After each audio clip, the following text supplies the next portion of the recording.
YouTube channel. 1 KG chicken పచ్చడి ఎలా పెట్టుకోవాలో తెలుసుకుందాము. ముందుగా కేజీ చికెన్ తీసుకొని శుభ్రంగా కడుక్కోవాలి. 2 సార్లు కడిగి కొద్దిసేపు ఎండబెట్టుకోవాలి నీళ్ళు లేకుండా.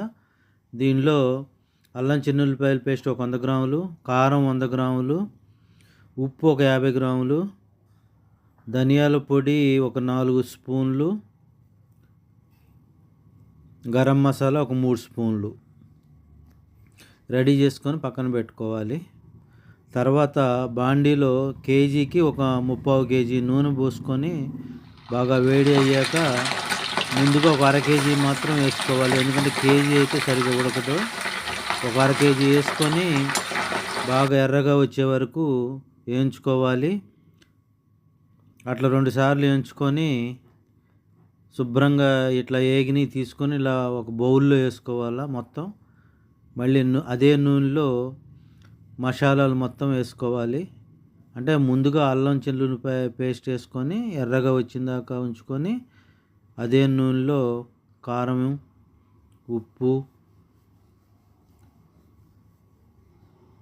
ధనియాల పొడి, గరం మసాలా ఇవన్నీ వేసుకొని స్టవ్ ఆపేసేయాలి. ఆ వేడి ఉంటే సరిపోతుంది.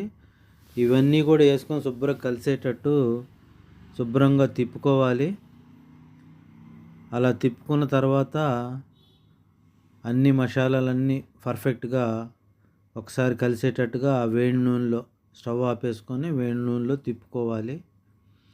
తిప్పుకొని ఆల్రెడీ మనం ఫ్రై చేసుకొని పక్కన పెట్టుకున్న చికెన్ ముక్కలు ఉన్నాయి కదా, అవి తీసుకొని ఈ మసాలాలు వేసిన నూనెలో మొత్తం వేయాలి. ఆ నూనె దేనికి వాడకూడదు. ఆ 3/4 కేజీ కూడా ఈ ముక్కలకి పట్టిద్ది అనమాట. ఇది చల్లారేలోపు ఆ ముక్కలు పీల్చుకుంటాయి ఆ నూనెని.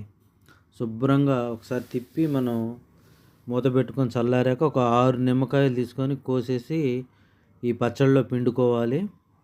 అలా పిండుకొని మళ్ళీ ఒకసారి శుభ్రంగా కలిసేటట్టు 1-2 సార్లు తిప్పుకుంటే టేస్టీగా మనకి చూశారు కదా, చూస్తుంటే చూద్దాము.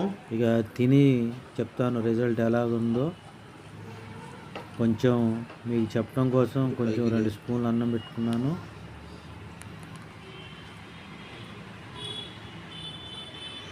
తింటే చాలా సూపర్గా ఉంది.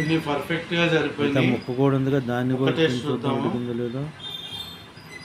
బ్రహ్మాండంగా సూపర్గా సెట్ అయింది. మీరు కూడా